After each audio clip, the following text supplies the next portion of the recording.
under the ear, so you gotta find the ear, right under the ear, this whole area here, the squishy stuff here, that's parotid I'm gland. taking a picture. Sorry. Okay, that's the parotid gland. Okay? The parotid duct, I believe, is this right here that runs across the face of the masseter muscle. So it's going from the parotid gland through the parotid duct into the mouth. Okay? The Yeah, we're just. submandibular duct is the one right below the mandible, right there, I mean the gland, and that also has a duct right here going into the mouth. Okay. Okay? Sublingual, don't worry about. Okay? She said if they So say parotid, that now, submandibular. Yeah. Okay. Okay? That's also on video. So this has been, this, okay. So this has been cut, obviously. So this is trachea. These are the thyroid cartilages. Can you feel the, oh, you can feel the little nubs of what's left of the hyoid bone, right there and there, right? Mm-hmm. So if we look in the back, look at that. Beautiful Right? epiglottis. Beautiful. Beautiful. And these bumps right here, this one right here, and then this one over here, those are actually stiff if you feel them, right? Those are the arytenoid cartilages.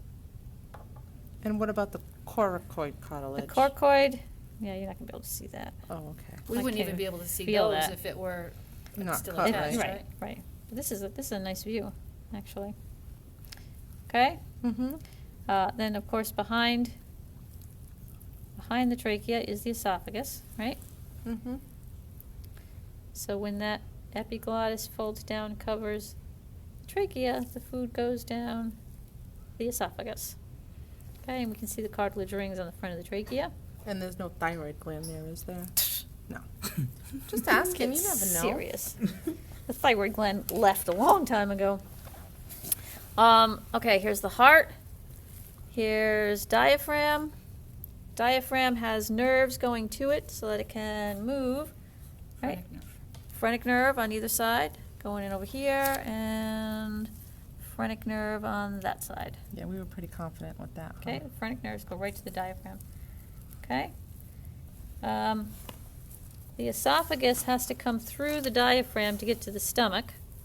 Okay, so pull this out of the way. It's going in right here. Okay, that's called the hiatus, where it goes through the diaphragm.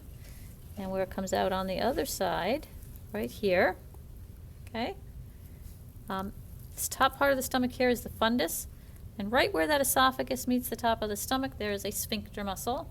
That's the esophageal sphincter, right there. Okay? So then again, here's our stomach. This is the greater curvature of the stomach. This is the lesser curvature of the stomach. This is the greater omentum, attached, the fatty stuff attached to the greater curve. And this is the fat attached to the lesser curve, or the lesser omentum. Okay? Inside the stomach, you can see all those extra folds in there. This guy apparently didn't have a very good last meal. Those are the rugae, and that allows the stomach, that's extra tissue, so the stomach can expand. Down here, this is the pyloric. So this is the fundus, this is the body, this is the pyloric region of the stomach, this little tail here. And you can see how this is almost crimped right here, right? That's another sphincter. That's the pyloric sphincter muscle to regulate flow from the stomach to the duodenum. Okay? Here's our liver. The liver is actually held in position by a ligament, this one right here. That's called the falciform ligament, and that literally holds the liver in place. And the gallbladder, again, is right there, and that holds the bile. Comes out of the gallbladder through the cystic duct, and that is joined by hepatic ducts coming in from the liver to form the common bile duct, which is right there, which goes right into the duodenum right after the sphincter. Okay? So the pancreas, again, find our spleen here, right? Teriyaki. Yep. And the pancreas runs from the spleen under the stomach around onto the duodenum. This is all pancreatic tissue. Okay? The first couple inches, again, of the small intestines is the duodenum for chemical digestion. All the stuff in the middle is jejunum, and there's your mesentery. We'll talk about blood flow next week.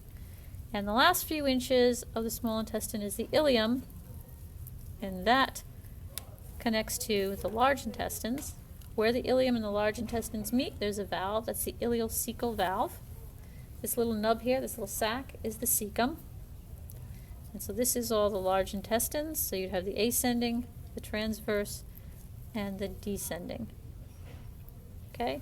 Mesocolon is the membrane that actually holds that descending colon up against the back wall to keep it in the right orientation. Did I miss anything?